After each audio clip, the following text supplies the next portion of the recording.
Well, good afternoon, everybody. This is Gregory Mascaro of Mascaro Financial Media. Today's a little conversation regarding economic behavior, personal status of policies, and direction and how to utilize tools for creating your own economic model for lifetime income. Today is Monday, August 14th. It's just before 2 p.m. in the afternoon. So, some of the things that we're hearing a lot about is whether or not we have a stable economic environment, or is it shaky, or is it overbought. And I teach people how to work with the market to their advantage. I teach people how to work with insurances to their advantage, not to the carrier or to Wall Street. As a matter of fact, I have a direct argument or disagreement with what the financial gurus and the media pundits call extracting alpha. Their idea of extracting alpha is they anticipate for 2017 the oil industry companies should make about an 8% return, and you go into the oil industry segment and you make a 12% return in this 1 year period, and they'll say you extracted alpha. I disagree. I just think that you did a better job and a better execution of your work than what their models and computers did for them. My definition of extracting alpha is, where did your profit come from? The way Wall Street, the prime banks, the broker dealers, the clearing firms, where you go use your online trading platform, or where you go use your broker and pay a commission to, the way that's designed and structured, it's all designed to leave you, the retail person, on the outside. It is all designed for you to fail. You're not going to make money. Even with like your pension. You'll have a 401k, you'll have certain 403b programs. They all teach you to take every bit of your contribution and put every penny into a sub-account, i.e. a mutual fund, through your 401k or your 403b. They will not teach you how to structure that properly. There's a new law that they're trying to pass on the Department of Labor with fiduciary laws. And the two people that law should cover the most is your human resource person and the director at the third-party administrator who's offering or providing the platform for your 401k or 403b. Those two people are excluded from the rule. They don't have to do a thing. So you're not getting any real qualified help. The sad fact with those programs is you have no way to capitalize on a downturning market or on a correction because you're all in. And the true reality is the market, everyone remembers, the market moves in two directions, up or down. It's not two directions. That's wrong. It's three directions. Market moves up, market moves down. It also moves sideways. And in the scenario of what you're being taught to do with your pension or your qualified deferred compensation money, your 403b, your 401k, is only good if the markets go up. You're only happy with one direction. Going sideways, it does the worst insidious thing possible. It wastes time. Time is the one thing you can't recapture. Going down, you're losing money and killing time. That's a double horrible story. So what I show people to do with their 403bs and their 401ks is to say, look, first identify your risk tolerance. Second, I tell people you should not be taking any risk with that money. That's your most safe money. You should not be doing anything aggressive, anything moderately aggressive with that money. It should be in fixed accounts. It should be in fixed income accounts. It should be in money market accounts. It should be in cash accounts, which you're allowed to do. Don't let no one tell you different. You could be in your platform and hold cash. If you're a little aggressive, you could go to moderate accounts. Where you're supposed to take your risk is on the outside money. In your own private IRA, in your own private bank account, in your own private investment cash account. That's where you take your risk. And the way things are supposed to be done, and again, I can only speak from the negative demise of my personal life as to what you should be doing versus what I did do versus what I have left. As you come out of school, high school or college, you go to work. But before you get to that step, there should be planning done with your family. There should be insurances in place with your family. Your family should have insurances in place with you as a baby, as an infant. This puts you ahead of the cash curve need of what you're going to do as an adult, because you already have it satisfied as a child. From there, 22, 23, you're working on your own. You don't move out of your house until you save up enough money to go buy your own house. Get in your career. Then you go your next 20, 30 years. Now you're 40, 45. Most people think that they're going to touch their house as part of their pension when they're 65 and retired. Know this, it's not going to happen. They don't do that before. They'll only let you access so much, saying you're on a fixed income, a fixed budget. You're only doing this, you're only doing that. We'll only let you have access 40, 50, 60% of your free equity. The rest is staying in the bank. So if you're going to plan on doing that, most people go to retirement and they take the money out of the house because they're going to go buy the cars, the boats, and the second home and travel. That's not what you're supposed to do. At 45 and 55 years old or 50 years old, you're supposed to go to the bank while you're still working. Get all the money you can out of your house. Take that money and build your own infrastructure. And what I mean by infrastructure is an economic engine that brings you income every month, and it's repeatable every month. You then take that money and go buy your boats and your cars and your houses and your travel. And then the next step of that progression is learning the rules of really how a reverse mortgage works. I'm not a mortgage person. I don't get paid. I know how to structure these things. I have several people I'm helping with right now. The reverse mortgage allows you and your spouse to live in that house your whole life. It allows that house to go to your kids. Not an issue. There's rules to know. There's understandings to learn. If you don't want to know and learn, you're going to make decisions based with ignorance, and you're going to get hurt. But with the reverse mortgage, that monthly payment goes away. Now you'll say, well, what happened with all that? Well, now you're going to take that monthly payment you're doing on that conventional mortgage, and you're going to structure your life insurances and your estate planning and do other things with that money to further advance your economic engines. I have a client. He's a very, very successful doctor. He makes more money with his real estate than he does being a doctor. Now, him and his wife are at the perfect age. His house is worth over 7 figures. The laws on the federal government for a reverse mortgage will only give you up to 80% of a declared appraised value of about $636,000.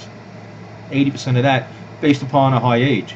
It's less than 80% as you are closer to 62 years old. You're only allowed to do this when you're 62 and older. So his situation has about a $600,000 plus mortgage, somewhere around $5,000 a month. So here's what I'll put to you. Same thing I put to him, and again, I don't get any money for helping him do this mortgage. I went through several carriers who offer that, and I know which one to choose, because the rest, they're allowed by the federal law to charge almost $15,000 for the application work. A lot of money. I have a bank that does it for a lot less. But in his scenario, $600,000 mortgage, about a $5,000 a month mortgage payment, not counting the taxes, mortgage payment. For him to get the reverse mortgage, he satisfies the $636,000 of free equity. But because he has this $600,000 note, he would have to come in and pay off the balance. He would probably get about $450,000 to $470,000 from the federal government to go to a reverse mortgage. But he would have to pay the excess balance above that number to his mortgage number out of pocket.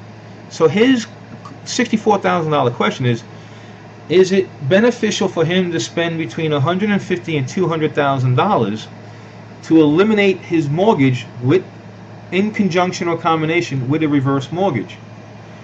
By doing so, he frees up $5,000 a month.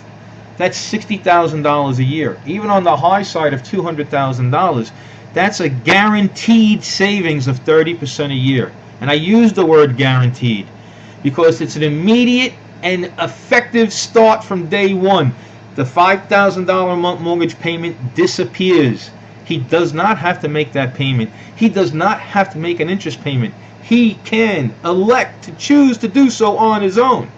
Part of some of the conversation he and I had was, with the $5,000, you could then take $1,000 or $2,000 and set up life insurance policies that would provide the cash on an extremely tax favorable basis that would benefit his children, that when the house comes to the children, everything is paid free and clear. The children are in the driver's seat. They get to control and dictate they want. He can, down the road, if he wants, to elect to restructure the mortgage back to a conventional mortgage to access his additional above the 636 to the seven-figure value, that excess equity, and utilize that for whatever. The hard-line question for him was, what could he have done different with $200,000? What business would he start? He's very familiar with real estate and property and foreclosures and commercial real estate. Even with cars, he could go into cars and buying and selling. He could do a whole bunch. He could do laundromats, and he could do storage facilities and franchises and burger joints, whatever he wants. He could do a lot with $200,000. All of those other conditions and situations come with a question mark. It's an unknown. It's an unknown immediate return.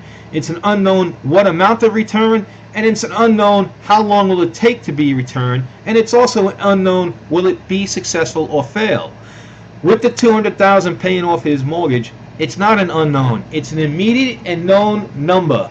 $5,000 does not have to get paid anymore.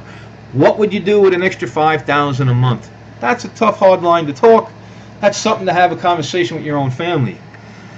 So, with those concerns, why I bring this up, if you think going forward with what's going to happen with the banks and lending and your property, what these politicians and governments around the world have done to currencies, and think that you're going to have free and clear, easy access to your money, you're wrong.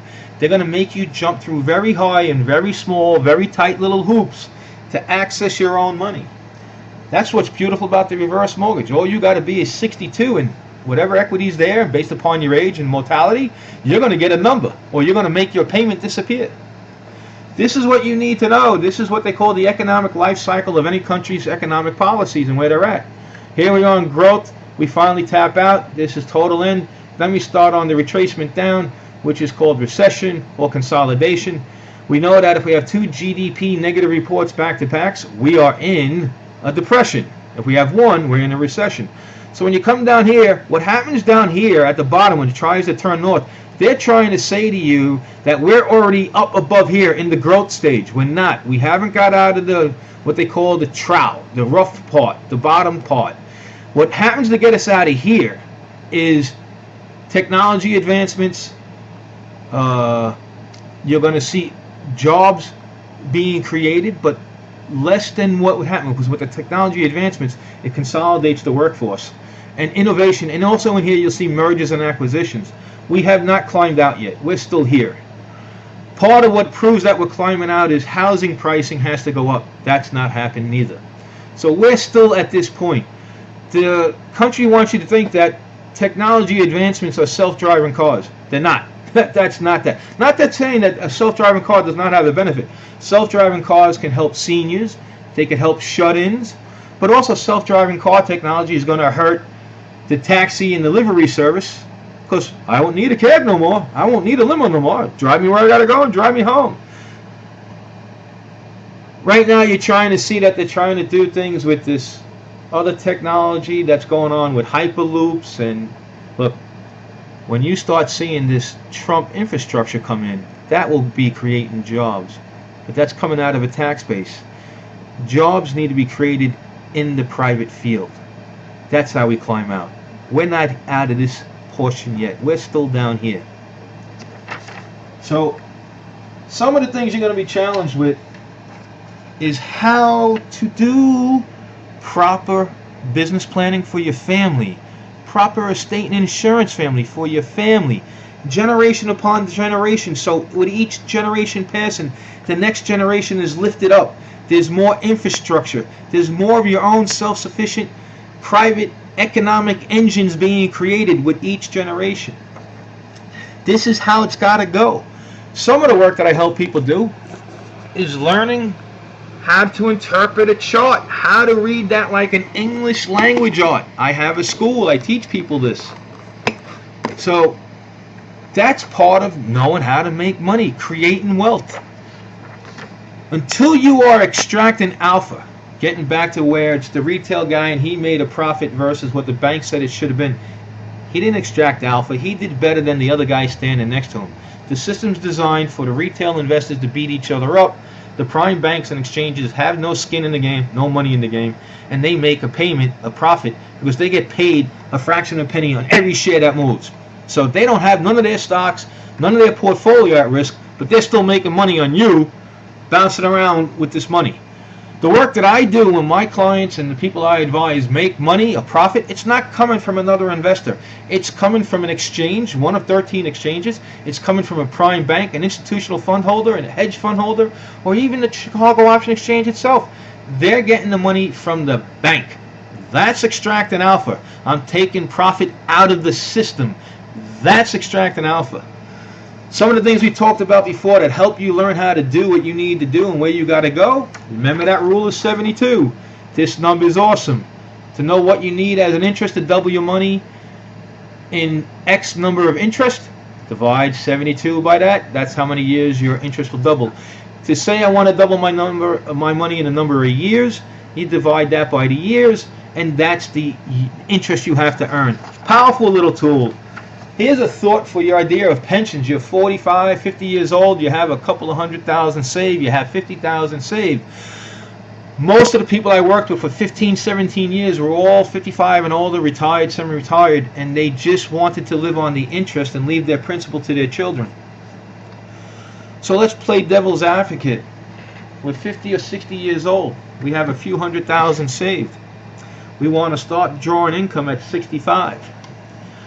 We want to replace our standard of living income, which is, say, $10,000 a month.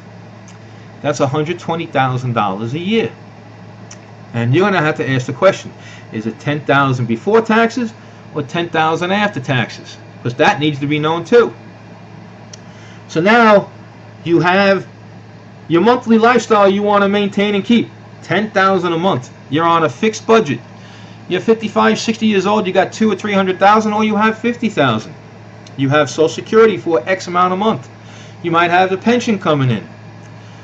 But to derive the money you need, that's your gap that you're missing. If we want to make $150,000 a year on earnings alone, interest payments, gains, dividends, at 65, you would need to have $1 million making 15% a year before taxes, or $1 million making 15% a year net after taxes, depending on what you want to say. The issue is where you're going to find 15% with no risk. Because to sit there and say, I want to live on my interest and give my children and my heirs the principal, no risk or low risk or small risk, you're going to get 2%, 3%, you're not going to get 15%. So what happens then? Okay, between our age now and 65, instead of having $1 million, maybe we need to get to $3 million. So now all I need to make is 5% a year, which is still a high number, but it might be doable with a little bit of risk. Those are the realities of life. This is what they're not teaching you. This is what your advisors at your human resources on the job with your 401k or the advisor on the 401k platform are not teaching you. No one is showing you how to develop the structure that you need to develop to give you the income to satisfy your want of, I want income from my returns and my principal to go to my children. There's a progression of life on how to structure your life out of the gate with your family, with yourself after school or college and work, with your career, building your career at 45 to 55, taking the money out to build your own infrastructure and letting you have 5, 10, 15, 20 years to build that. So now it's stable, it's repetitive, and it's giving you $3,000, $4,000, $5,000 or $10,000 a month income every month consistently and safely. And then now you're 62, you take your money and get that out with a reverse mortgage, and here you are living the life the way you want on your terms. That's financial planning. That's a skill that no one really possesses, no one really was taught, and most of the professionals out there couldn't tell it to you in a 5-minute conversation, let alone draw it on a piece of paper to help you understand it nice and easy. If you want to tweet me and see me and listen to me, this is my Twitter account, GMView1, that's me. My email is gregorymascaro@yahoo.com. This is me on Skype, Monday through Friday, every day. My name on Skype is GMView. My LinkedIn is Gregory Mascaro at Yahoo. Gregory Mascaro at yahoo.com. I'm also on Facebook, Gregory Mascaro. I'm easy to find. All right. Enjoy your day. Be well. Stay safe. Like a Boy Scout. Always be prepared. I'm not doom and gloom. I'm one that acknowledges the threats from left to right, and you need to have an answer. Way to go. You need to have an answer for these threats left to right. Some of the threats you can say, no, I'm not going to worry about it. That's called ignoring it. You're allowed to ignore it. You're assuming the risk. Some of them you're going to address. That means you're going to defer the risk. You understand it, you see it, you acknowledge it, but you're not going to put it on your neck. You're going to put it off onto another authority or another company and have it set up that way. This is what I help you learn and do. So again, it's Gregory Mascaro. Enjoy your day. Have a great week. Peace and love. May you and your family be well and stay safe. Take care.